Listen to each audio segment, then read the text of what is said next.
আজকে আমি গরম গরম পকোড়া খেতে গিয়ে জীবনের সাথে সাথে মুখটাও পুড়িয়ে ছাই করে ফেললাম। কি মজা! হে হে। এটা কোনো কথা? বৃষ্টি ভেজা ওয়েদারে বেরিয়ে পড়ি দুজনে মিলে ভালো কিছু গরম গরম খাবারের খোঁজে। চোখে পড়ে যায় রাস্তার ওপর একটা ছোট দোকান। দোকানে যা যা ছিল সব অর্ডার দিয়ে অপেক্ষায় থাকি। আর একে দেখো বাড়িতে বউয়ের অপেক্ষায় থাকে আর এখানে খাবারে। দেখতে না দেখতে দোকানে ভিড় হয়ে যায় মারাত্মক। কাকু আমাদের গরম গরম ভেজিটেবিল চপ আর ডিমের টেবিল সার্ভ করে দেয়। বেশি দেরি না করে সোজা মুখে চালান করে দিলাম। ডিমের টেবিলটা ভাঙতে না ভাঙতে সুন্দর এক অ্যারোমা। বিশ্বাস করো কাসুন্দি আর স্যালাড দিয়ে যা মারাত্মক খেতে লাগছিল না কি বলবো। তারপর নিয়ে নিলাম ইয়াব বড় সাইজের চিকেন পকোড়া। বিশাল গরম ছিল গাইস। ট্রেন চলে এলো তোপসে ফ্রাই আর ফিশ ফিঙ্গার।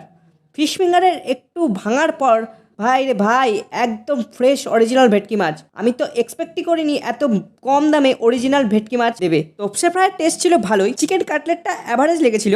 কোনদিন খেয়েছো? খাবে কি করে? গরিব তো, আমার পাল্লায় পড়ে খাচ্ছো।